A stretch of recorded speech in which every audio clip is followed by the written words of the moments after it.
Good afternoon, everyone, and welcome to this month's edition of Wild Wednesday webinar, brought to you by MIPA and the District 3 regionals, including OPA, TISPA, PPA Chicago, PPA Wisconsin, UMAP, and our friends at PPAM, and also to all of you around the country who may have been invited by others, including Common Skew and a lot of our friends in the industry.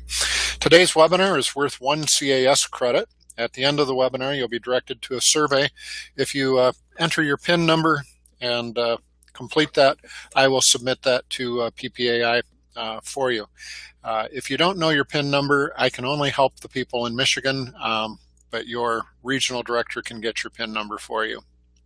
And if you shoot that to me in an email in the next day or two, I'll also make sure it gets included. This is an ongoing program every last Wednesday of the month. And next month on May 27, we have John Bates, who's going to be talking about opportunities in mobile technology and mobile marketing. And so put that down on your calendar. I'm really honored today to introduce a good friend and one of the most creative people and design savvy people in our industry, T. Hamilton. If you've been to the Tom Show, you've seen her work. She created the Tom characters. She does much of our design work for our association and many other regional associations around the country. If you're familiar with the SkewBot from Common Skew, that's also one of T's designs. She's extremely talented. Basically designed the Australian version of the Beanie Babies in an earlier life. And I could go on and on about how crazy I am about this woman and the great work that she does. So take it away and stir up our creative mojo, T. Okay. Hey, guys. I'm T, like Paul said. Let me kind of, there we go. Okay, now I'm figuring out where all my controls are and stuff like this. Okay. My name is T. I'm the owner of Creative Alchemy.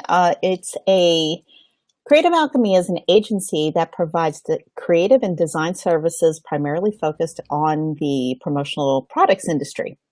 I'm a designer, illustrator, and a product designer. I've been doing this for the last 15 years plus of my lifetime. We'll just leave the plus in there. I'm also Promo Kitchen chef. If you don't know about Promo Kitchen, I encourage you guys to check out promokitchen.org at any point in time. Also, my dad is a promotional products distributor and has been since I was just a wee lass. And so I was sort of raised around promotional products. I was one of the kids that used to go to school with pens and pencils and notebooks that had other people's names on it, and always got all the questions like, who's that? I'm like, I don't know.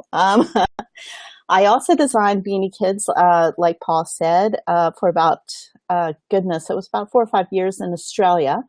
And they turned out to be one of the highest selling, most collectible toy in Australia during that time. Also, I'm a comic book illustrator and writer, or amateurish / I don't know. I've been published a whole bunch in that realm, especially overseas. And I am my client's ideas guy or girl, but we'll just call it guy for now. And upon being the ideas guy, this means that I practice and have learned how to master creativity on demand, quote unquote, trademark by T. Okay. My clients look to me to help them at a pinch to come up with new ideas and solutions for their marketing and design needs. And I'm at shows quite a bit, and I'm hanging around other promotional products folks, and I hear quite a bit from everybody. They come up and they say, "Hey T, I'm not creative. I need your help, ... Well, seems to be a lot of this going on lately. Maybe it's because we're overwhelmed with all of the products and ideas that are thrown at us on a daily basis. I mean, I know I get, something like 80-something emails every day from suppliers and service providers saying, hey, we've got this, this, and this, and this, right? And it becomes almost overwhelming to think about how do I collect all this? What do I make of all this stuff, right? And also, I do understand that sometimes it looks like creativity comes easier for some folks than it does for other folks. And maybe I can kind of help you not, sort of learn a little bit about where all this magic comes from and sort of tap into yourself. Because essentially, all you guys are creative. I don't think there's a person out there that says, you can't say, I'm not creative. Because, hey, let me give you a little scenario here. Say you overslept. Now, what I'm about to explain to you is like the worst day of your life, okay? You overslept, you got up, and you had a huge meeting, right? So you start freaking out because you know your client's probably sitting at the office already on their first cup of coffee. Jump in the car, you start driving over, you're thinking to yourself, oh my gosh, what am I going to tell this person as to the reason why I'm late? Then all of a sudden this cop comes behind you, pulls you over and says, you've been speeding, blah, blah, blah. Then on the spot, you have to come up with what, how can I possibly get out of this ticket and on my way to my client? All of a sudden, when we're forced into situations like this, we can become really creative really darn fast, right? It all comes from that same thing, that same place in our head. I think it's just us telling ourselves we can't do something, then all of a sudden it sort of shuts everything down. So let me sort of help you. Let me sort of give you a little bit behind the scenes here where all this stuff starts. You want to be your client's ideas guy. And the first thing you need to look at is sort of like when you were a kid. And I call this a cloud story. When we were kids, we didn't have any problem seeing bunnies or dinosaurs or angels or whatever within the clouds. We made forts out of sofa cushions. We played pretending that we lived in fantasy lands and we had magical powers, and all of this stuff just came out of our heads, right? I'm sure you guys who have kids, you've seen them do this. And you think, where did this stuff come from? Well, it lives all inside of us all, And it's sort of like, when did we stop using our imagination? Maybe it was, maybe some of us never did, but we are too afraid to say something, because someone might think we're crazy if we spout out that crazy idea. Or maybe, we stopped believing in these magical castles and stuff like this because, we were told that it's childish or not professional. Yet, we don't have any problem escaping to a movie, right? For a couple of hours watching spaceships and Wookiees and, dueling lightsabers and stuff. And, it's sort of like, think about it this way. So what's that person that came up with all these magical stories that we're paying money to go see? Were they afraid? No, they're probably living in some really sweet mansions right now, going on super ace vacations and all this other kind of stuff. While we're sitting back there judging ourselves and shutting our own creativity down. So what I want you guys to first start to do is start to trust that inner child, right? Start exercising your imagination and be okay with this, okay? Now,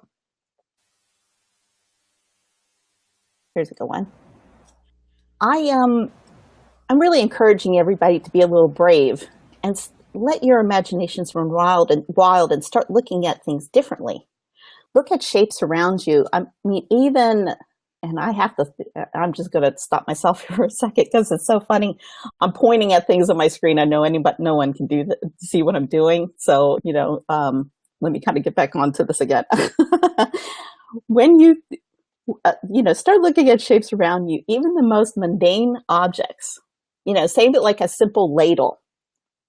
It could be like the Loch Ness Monster. And I'm sure that you guys have seen this yourselves where you sort of say, hey, those scissors look like something or whatever.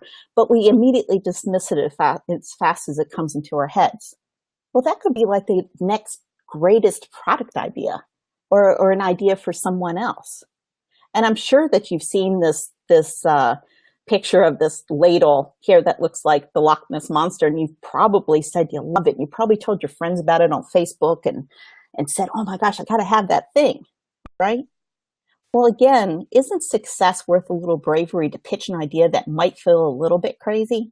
And sometimes really all these kind of super cool ideas are sitting right in front of us, but we fail to jump on it.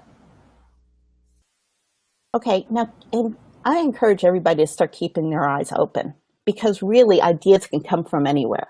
And I'm sure you guys seen SKUBots or Common SKU Bot by now. And when the Common SKU crew first asked me to come up with and help them develop a new character for Common SKU, they wanted him to be friendly and appeal to anyone. And that was my mission, right? So my goal was my design brief is he has to appeal to everybody. He has to be everybody's friend.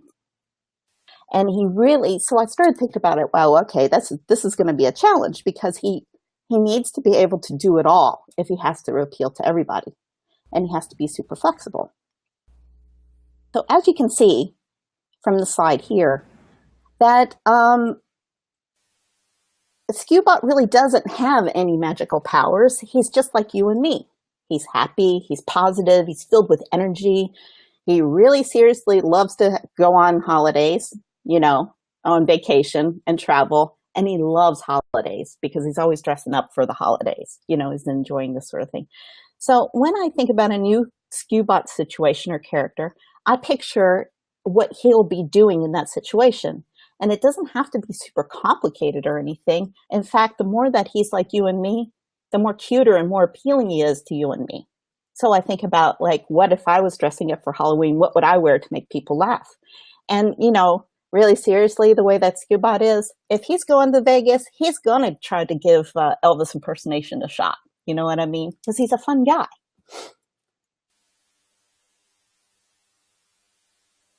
Now, with this being said, when you're faced with coming up with new ideas for a client, you need to do your research about the market, about who they are, what they're selling to, about where they are and who they're selling to. And by research, I don't mean stick your head in a book for hours, boring old Googling and all this other stuff. I mean, really seriously put yourself in that client's shoes. Visit their town, eat their food, smell the smells. That will create all kinds of ideas and memories for you. Listen to the way that people talk to one another and interact. And this will really help you get your juices flowing. For example, I'm showing you a bunch of pictures of Colorado right here. When I visited Denver for the first time, and look, I'm a Florida girl who spent half my life in Australia. I don't know anything about mountains and snow and all that other kind of business. But I was completely taken back by the beauty there, about how cold it was outside and how warm it was inside and how dry, right?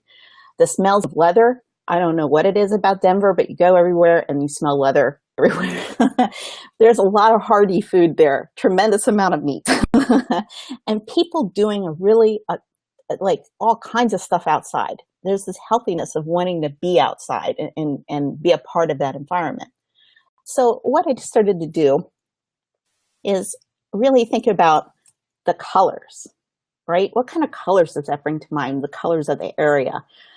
If you see on the right-hand side of the screen, there's a lot of, these logos that people are using. They have rustic kind of fonts and it looks like everything's really active and really happening. So when I did the RMR SKUBot, I knew that the guy totally had the ski, right? We had the mountain was already a part of the logo. So, I gave him that ability to ski that mountain.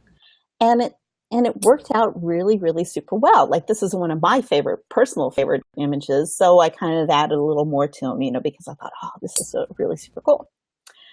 So, what I'm trying to say is really jump into your client's shoes. Use every single one of your senses and really pepper it with a little imagination. And those ideas will start to come easily. Now, the next thing is I need everybody to start to master what I call the secret critique. Okay? This is another tip that's really going to activate your creative mind. But it's also going to it's going to also help you start to understand a little bit more about what you feel is right and wrong, or good or bad, or repulsive or attractive. Okay? And I'm sure all of us were on this call right now, every single one of us were told that passing judgments on others is a bad thing. Well, I'm going to tell you, kind of not when it comes to this kind of thing. It actually will help you learn more about those sorts of differences that I was talking about, and help you create ideas in general. When you are, okay, let's say it like this. When you're making making your way through your day, you're walking down the street, you're sitting in a shopping mall, you're sitting in an airport waiting for a plane, like stop and take some time to do a little creative exercise, to exercise that creative muscle in there. Instead of filling your mind with all the worries of the day and when's your next meeting and oh my gosh, how am I going to pay this and all this other business, just stop for a second and take time to look around, but do it in full judgment mode. Okay. Think about this scenario. You're sitting in the airport. This woman sitting across from you has got a great blue shirt on. You think, hey, I like that. Instead of just going, I like that blue shirt, ask yourself why you like it. Is it the color? Is it the style? What about it that is appealing to you? Okay. Now also there's a guy sitting next to you in a leather jacket and he's got a really long beard and he's making you feel uncomfortable, right? Why is he making you feel uncomfortable? Is it because of the way that he smells? Is it because of the way he's breathing?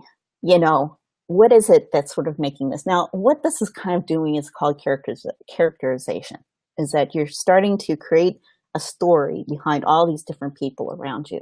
You're starting to develop, you're really seeing, okay, I don't like this guy's smell. This is becoming offensive to me, so I know this is a bad thing. Okay, I'm not talking about anything that's rocket science here. We all have it inside us to do this. Now, even take it to the next step, right? Think about what would happen right now if you were to ask the guy with the smelly beard if you were going to borrow his phone. How would he talk to you? Think about it this way, okay? Now, also, when you start to know the real reasons why you consider things appealing or repulsive, you are going to be less likely to make mistakes yourself, make those repulsive mistakes. And also, you're going to also be able to help your client from making mistakes, or you're going to help them, guide them to making better choices. And this is when the success part of it comes in, okay?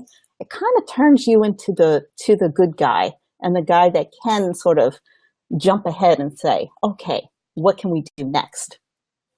Now, have a look at this website. Okay, and seriously, this is a real website. And write this down because I want you to go here later and check this out because it's the most bizarre thing that I have ever seen.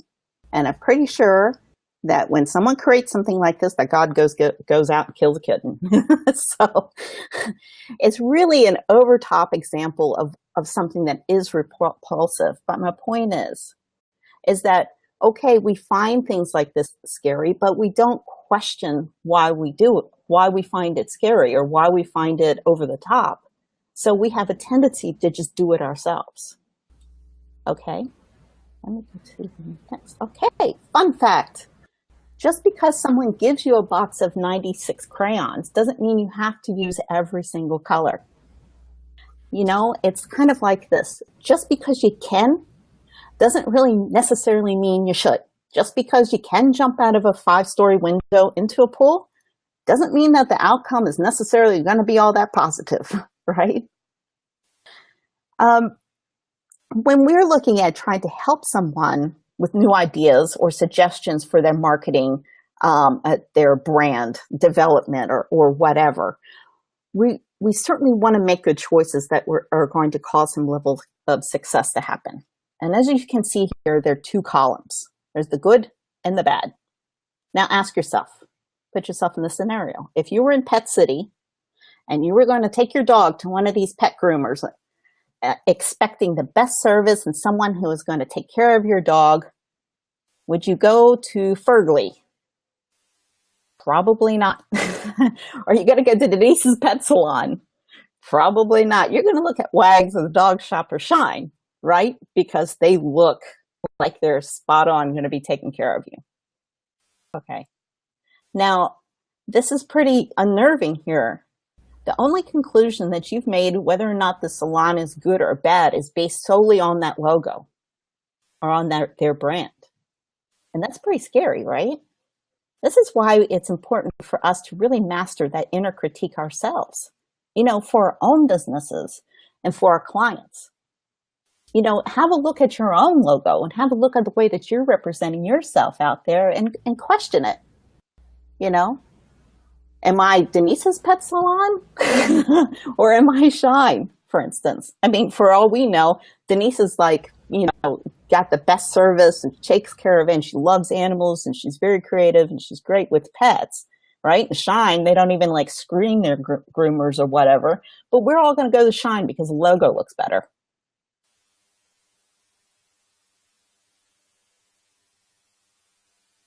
And really, if you can be brave enough, right, to start speaking your mind and to start making those suggestions and things like this, if you're brave enough to save your clients from themselves, just as you would suggest to a friend of yours that, Crocs with socks is not a great idea. And, man jeggings is seriously like, ugh. But, be your customer's best pal.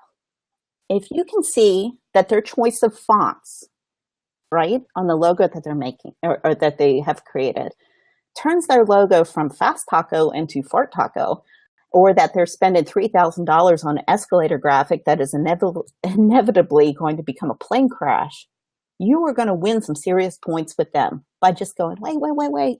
Hey, I got a different idea. Let's turn the graphic this way. And then the plane looks like it's taken off, right? When we are so close, a lot of times, to our own work, we have a tendency not to be able to see everything. We're seeing it as we would see it. That's why it's always kind of good to get another eye in there, and you need to be that other eye for your clients. The next thing, morgue file. I love morgue files. A morgue file is a term for folders containing old files and clippings and notes that were kept by criminal investigators to refer to later for reference. Artists keep morgue files for reference as well. Idea references, inspiration for the works and ideas. Keeping a bank of ideas is great stuff.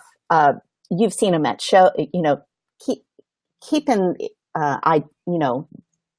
some kind of record of stuff that you've seen at shows, email blast, photos, anything that you think, hey, this would be an awesome idea for such and such client. This is a great way to keep organized and for quick inspiration.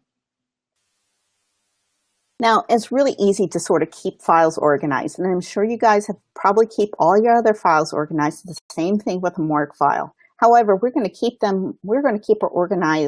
our ideas organized in themes. So if we have a client, if we know that our client's really into travel and has a business that involves travel, we have a folder that's filled with travel-related stuff that we can call on. If someone says, hey, I've got this thing, I can quick pull it up on my computer. I look in my travel folder. I see all the stuff that's involving travel. And I can then come back, and because I've kept these ideas ready at hand, I've got something I can quick show my client and say, bammo, here we go. This is a great idea. There's a couple of things. If you need to kind of learn how to take screenshots. And I don't know if everybody knows how to do that, but I know that my morgue files is filled with screenshots, because if I come up with an idea, even if something I've written in an email, I think it's kind of cool, I'll just screenshot it and throw it into my morgue file, right? If you guys use electronic catalogs at all, like Zoom Catalog, they have a picture clipping tool in there, and that allows you to take little pictures of stuff within those catalogs that you can save for later. And it's fantastic. And I'm sure that Nolena Baroni can teach you how to use that. Also, we go everywhere with our phones. So when you see something that's cool, even if you're in a mall or something like this, you start to see trends happening. You're thinking, oh, this is kind of neat, right? Just take a shot of it and then email it to yourself through your phone and then stick it in your morgue file for later. I think, too, that Pinterest is great for this. I use Pinterest for my morgue file inspiration ideas for design projects I'm working on and stuff like this that I find on the internet for later reference. Pinterest is the best tool for keeping your internet inspirations organized for later use. And if you haven't signed up for Pinterest account yet, when we're done here, go and do this, because this is going to really seriously help you. There's a button that appears at the top of your browser. You see something cool, you pin it to there and you tell it what folder to go into, and Bob's your uncle at that point. Pinterest is also great for searching on information. The thing about Pinterest that's really super cool is that it's not like Google. It's not like searching for something on Google where you end up, you're using Google's analytics and things like this that's telling you what to look at, whereas Pinterest is people who are finding great ideas. So when we're talking about trends, the stuff that you're searching on is really going to follow those trends and it's going to nail those trends a lot faster.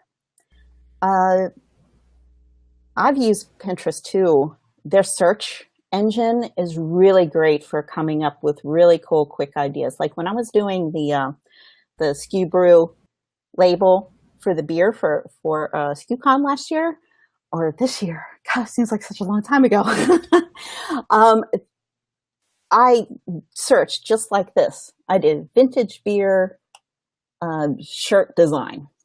Okay, and you can see it at the top. And what it did is it pulled in all these different images, and then I got inspiration from what I saw in front of me. Now note, and I want to be really super clear about this, is being inspired by something that you see or by someone is not the same as copying their ideas. This can be kind of a fine line, but keep in mind, if you copy someone else's ideas verbatim, and your client finds out that that idea was not originally your idea, you're going to come off looking pretty lame, and there could be some other consequences involved in it as well.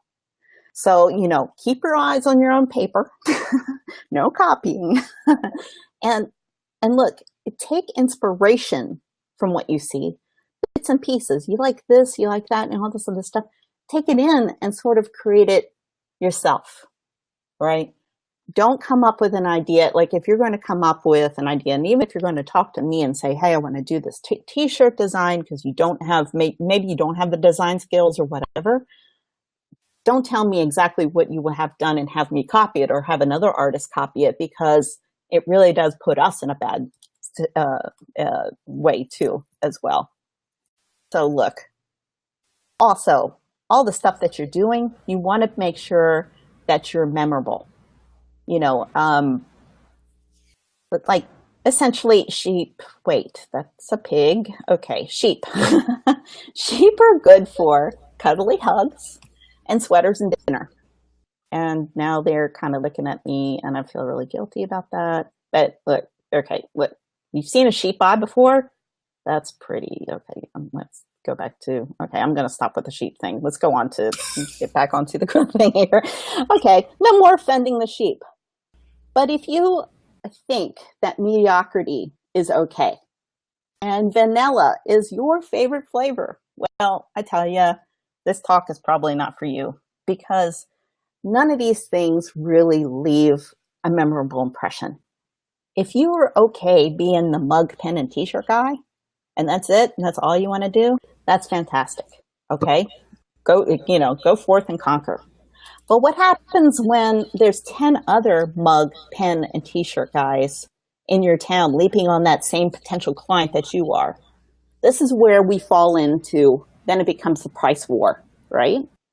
It's not, what we need to do is be the memorable guy, is be the guy that's not afraid to say stuff that's going to push us forward to be the creative one. You need to start thinking about being more memorable to those folks you're pitching ideas to. Why offer the same products that you know are considered safe? Be a little brave again. You want to make a memorable impression, then you have to stand out. You have to think outside the box, as they say. Of course, you need to be able to say, to your clients, hey, yeah, sure, I can offer you the same stuff that those guys are, but look, if this is the time that you need to flex your muscle again. Having done your prior research about who your client is, apply a little imagination to it. You've dug through your morgue file and you've come up with some great ideas that you saw at the last show that you attended, something brand new that's now on the market that, hey, doesn't really cost any more than a mug, right? But it's going to help that client feel, wow, these guys are just offering me something I haven't even thought about before, right? And it's also going to make you appear to be more confident when you're talking to them. People love confidence, right? So, and also when you come to putting on logos onto things, or to show them virtuals and things like this, don't just grab the logo and slap it into that little spot, the imprint area is this big and blah, blah, blah. Try looking at things from a different angle. Give them a couple of different options. Make it look a little bit different, a little bit more interesting. For instance, say you're creating beach towels for somebody. Nothing's more boring than seeing a big logo in the middle of a plain old towel. Who cares, right? Think about other ways to do it. And you start to develop these things by looking at trends that are out there right now. You got a client that you know you're going to have to do some beach towels? Go out to the mall, look at beach towels, look at some really expensive ones, see what other people are doing and try to put this in for yourself. Don't always do what's expected. Be a little bit out there, because the worst thing that anyone can say to you is, no, I don't like it. So what? You go on to the next thing, right? Now, let me tell you the story. When I was designing toys, I took a lot of chances that even my bosses had issues with. They fought me, or he fought me specifically, the big guy, for ages about me wanting to put udders on toys, right? On the cow toy. Okay, it's a bear dressed up like a cow, and he's got udders on the front. I thought that was totally hilarious. I was thinking about my market at the time, which were kids who love gross stuff. They love creepy stuff. They like stuff that's weird.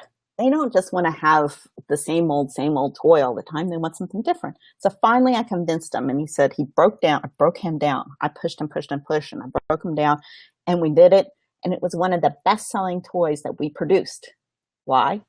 Because all these kids started writing in about how cool that udder thing was, right? And I was like high-fiving myself, back in my office and thinking, ha, I did it.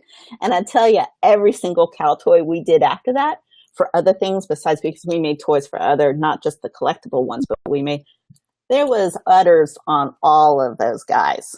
So look, when you are a little bit brave, you need to leave an impression and be memorable. Don't be afraid, okay? By showing you have confidence to put it out there, you'll show others that you will help them be memorable as well. Now, to the technical point of the talk here, and I'm really just going to fly by the seat of my pants on this one, because I do this stuff every single day. And I think there's some things in here that are really going to help you guys too, just some basic tips and tricks for little design things, design rules that when you go and talk to other people that you are going to be able to catch. So if you catch somebody doing something that may be breaking a rule, you now can suggest something that may be a little bit better for them.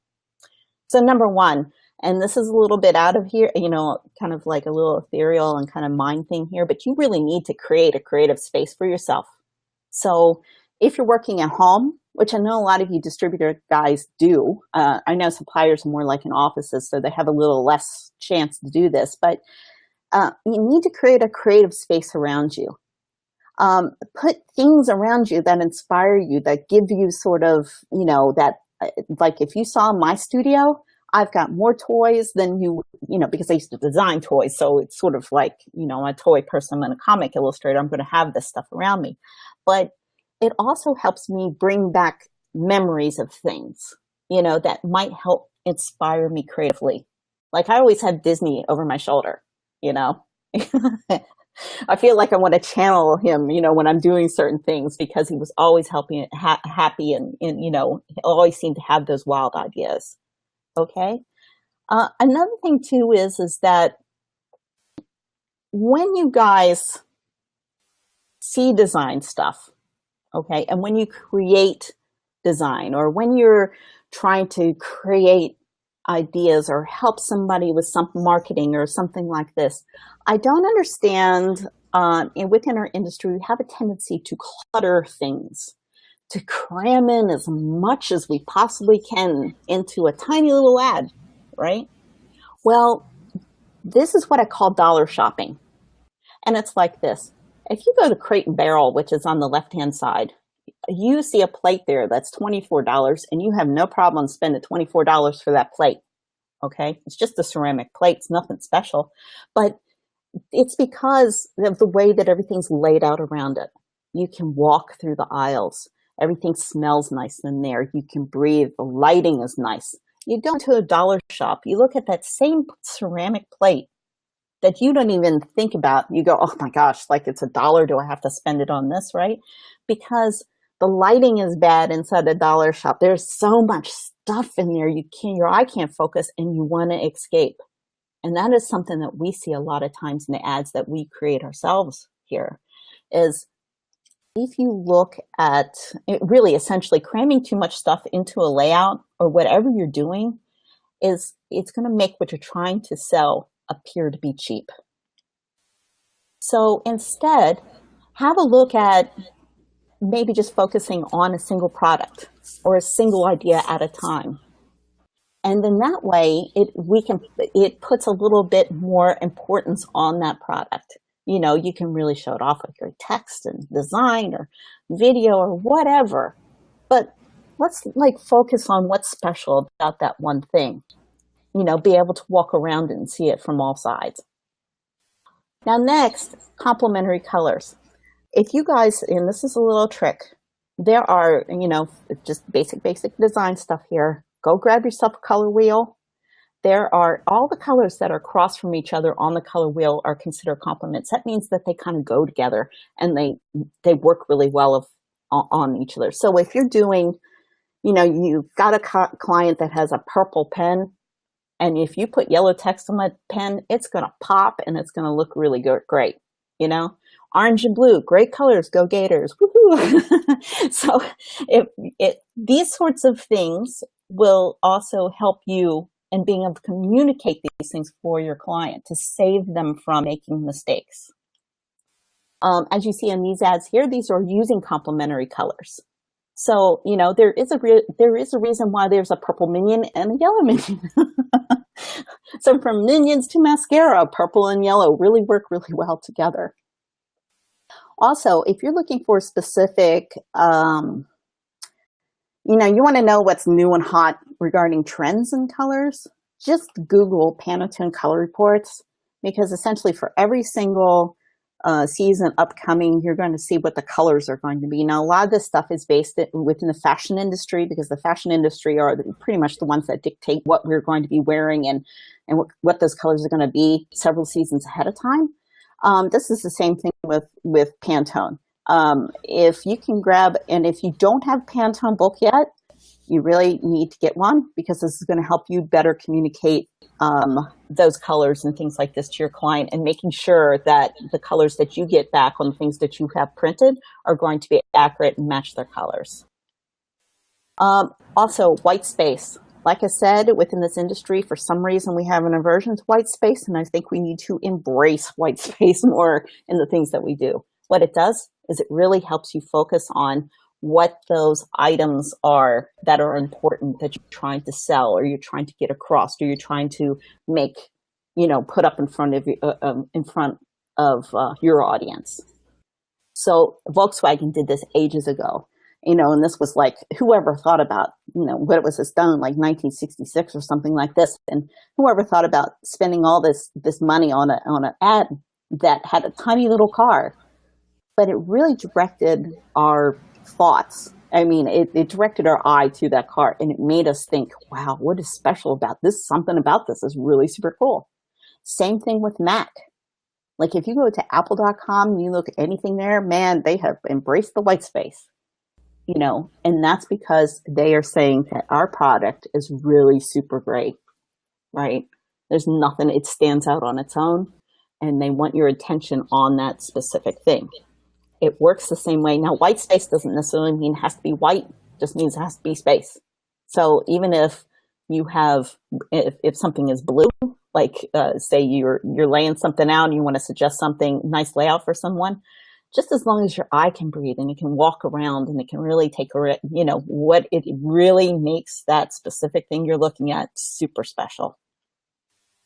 And I'm going back to this again because I am going to continue till my dying day in this industry to convince people that just because someone gives you a box of 96 crayons does not mean you have to use every single color.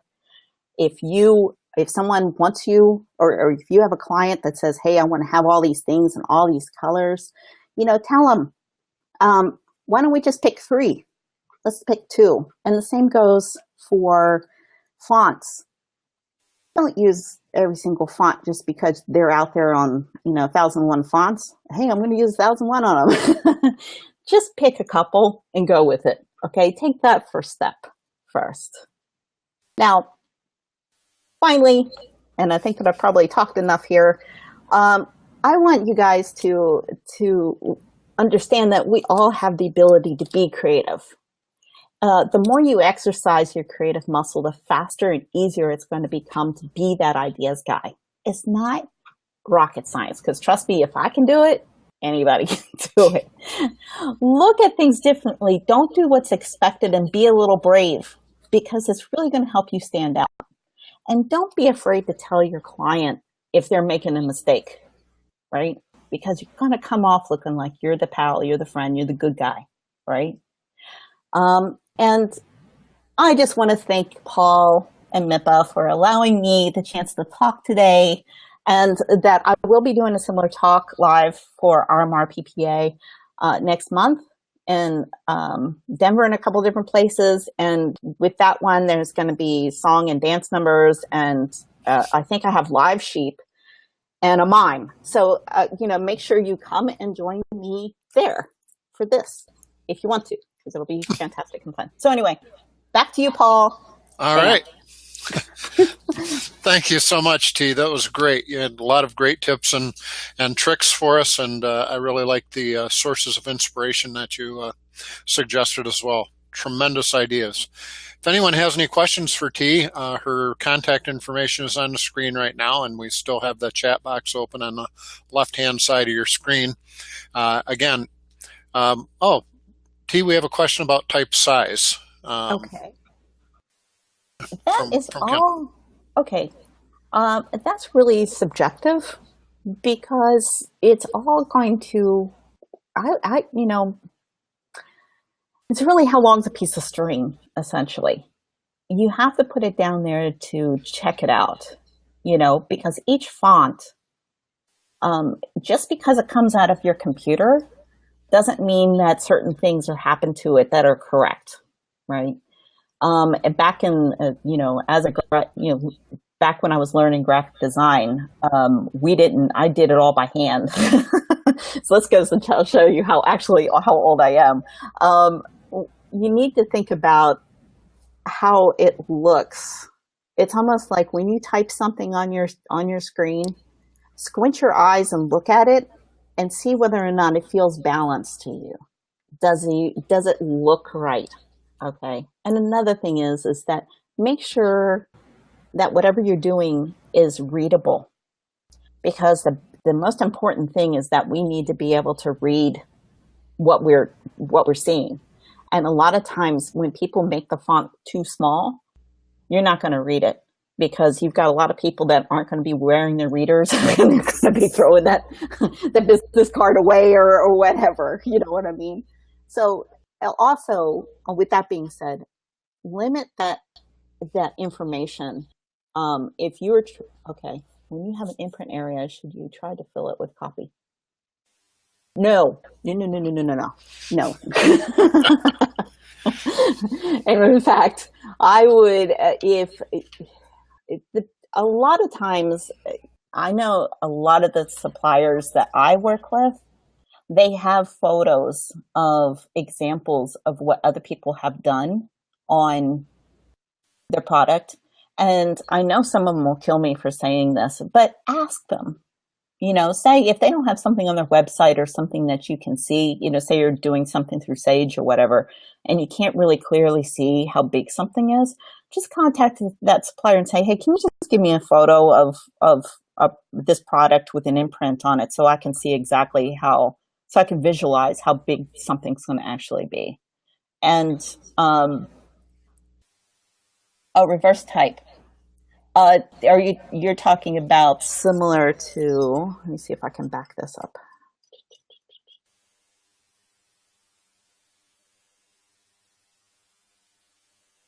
Okay, you see the middle cowl here where it's reversed out? It's almost like a tone on tone kind of a thing. If that's what you're talking about, I'm not quite sure.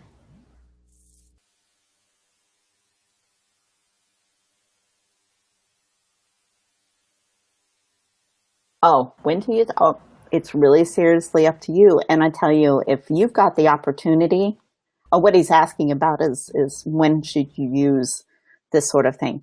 If you've got the opportunity to play with it yourself, like if your supplier gives you a template, a lot of times it'll have the drawing of whatever that is on top of it.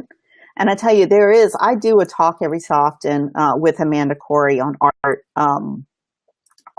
industry art. And that's one of the things that we talk about is usually how to use Illustrator and Photoshop to create little virtual samples for ourselves, because that helps you then better visualize how something's going to look. And I always give my client more than one option, because you can say, hey, I'm going to take your stuff and I'm going to plunk your logo on this.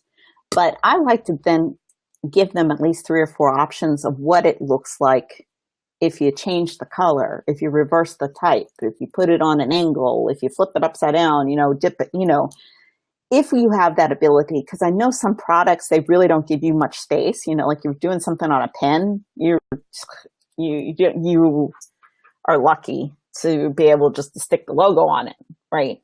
But if you've got a product where you do have like a towel, or a lot of suppliers do have the ability to create custom things, especially when it comes to printing, and if they do the printing there themselves, you can go a little bit mad with that kind of stuff. I would ask them for a template and play with it a little bit. Get yourself Creative Cloud, pick up Illustrator and Photoshop out of it, and just do the basics. Like, learn the basics of those 2 programs, and you will start to feel a little bit more comfortable in giving these kind of rough ideas to your clients. If you can sketch, that's another thing. Is I sketch a lot of stuff before I hand it over to people, and I always ask, can you read a sketch? Because the more that I can sketch something, it's sort of like then people can sort of see something coming to life in front of them. Okay, my go-to type style. I like to stay with trends. I prefer sans serif types. That's kind of stuff where you see steer clear of the expected. That means it's not Times New Roman, which just tends to be looking a little bit older nowadays. In fact, if you type in Times New Roman, change that to something else. I like Helvetica, and I do like a lot of the tall narrow fonts that are coming out right now, especially like League Gothic is something that I use quite a bit on things.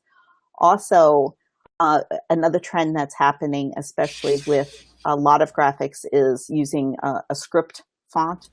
And you see this like if you watch a lot of commercials and different things like this now, you're going to see a lot of script. So did I talk too much? Great. Here, Paul? No, that's great, T. And thanks for the questions. Also, all of you, if you'd like CAS credits for today's webinar, you can enter your PIN number and the survey that you'll be directed to as you leave today's webinar. For those of you in Michigan, we have a couple of exciting events coming up. MIPA gives back during Promotional Products Work Week.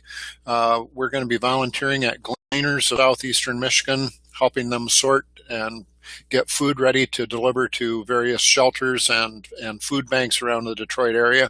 Desperate need, and we're going to be working on Monday morning, May 18, and on Friday afternoon on May 22. Be watching your email for how to sign up for that. On May 27, we have our Wild Wednesday webinar featuring John Bates from Polyconcept presenting on mobile marketing. We also have MIPA University with high-level sales training on July 8th. We'll be having a Promotional Products 101, where I'll be teaching a 4-hour course to newbies to the industry. So if you have any new employees that are new to the promotional products industry, I'll be explaining how our industry works, a little bit of history, the terminology, the politics, and supplier-distributor relations, and that. So I'll be watching for more information about that. On August 17 in Grand Rapids, we'll be having a high-level 4-hour presentation on effective and profitable distributor operations delivered by a very successful promotional products distributor who also happens to be a CPA. So she really knows operations and what key performance indicators we need to be looking for. Of course, we have our two great end user shows coming up on August 18, Ideas in Bloom at Frederick Meyer Gardens, and then the big show, Promotions that Roar at Ford Field, home of the Detroit Lions, our big booth end user show. All of those exciting things are coming up in MIPA land. And once again, for all of you from all the various regionals, thank you for attending today's webinar. T, thank you so much for the great information. This presentation is being recorded, and we will be posting it on MIPA's Facebook page as soon as the recording is rendered, and then we also will have it archived on the MIPA website, so you can tell your friends about it and they can listen to it on demand. So once again, thank you, T, and thank you for everyone for attending. Look forward to speaking with you next month for another Wild Wednesday webinar. Bye-bye.